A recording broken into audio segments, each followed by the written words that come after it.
হরে কৃষ্ণ। মহাপ্রসাদে আপনাদের স্বাগত। কেমন আছেন আমার প্রিয় বন্ধুরা?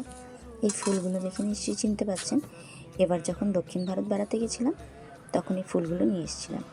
এখন এই ফুলগুলো দিয়ে আমি কিছুটা নিয়ে গোলাপ জল বানিয়ে নেব। গরম জল দিয়ে নিলাম আর এই ফুলের পাপড়িগুলো দিয়ে বেশ কিছুক্ষণ ঢেকে রেখে দেবো। ঢেকে রেখে দিলেই দেখবেন ফুলের রঙ আর জলের রঙ আলাদা হয়ে যাবে। দেখতে পাচ্ছেন গোলাপ জল আমার তৈরি হয়ে গেছে।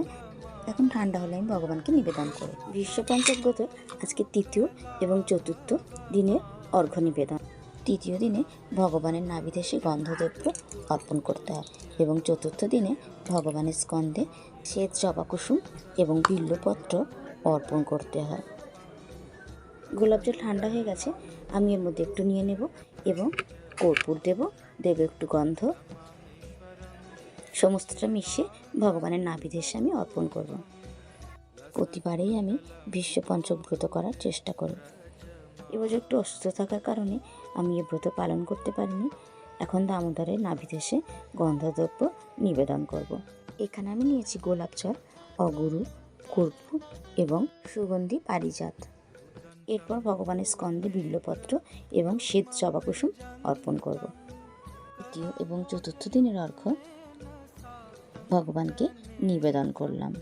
ব্রত সাধারণত পঞ্চম দিনের হয়, এবছর তিথি অনুযায়ী চতুর্থ দিনই সমাপ্ত হবে এবং আগামীকাল ভগবানের মস্তকে মালতী পুষ্প অর্পণ করতে হয়।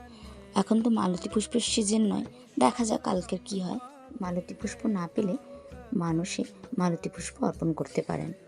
এখন দামোদরকে দীপদান করে নেব। আর যারা এখনও পর্যন্ত দীপদান শুরু করেননি তারা প্লিজ আজ থেকে শুরু করে দিন। শাস্ত্রে অনেক কিছু উল্লেখ আছে এই দীপদান নিয়ে। একটা দীপদানে হাজারো অশ্বমেধ যজ্ঞের ফল লাভ হয়ে থাকে। তাই প্লিজ আপনাদের কাছে করজোড়ে নিবেদন, আপনারা প্লিজ দীপদান করুন। আর মাত্র 2 দিন। মনুষ্য জীবন খুবই দুর্লভ, তাই এই দুর্লভ জীবনকে এভাবে হেলায় হারিয়ে সময় নষ্ট করবেন না। আজ তাহলে এই পর্যন্ত বন্ধুরা, আবারও দেখা হবে খুব শীঘ্রই আপনাদের সাথে।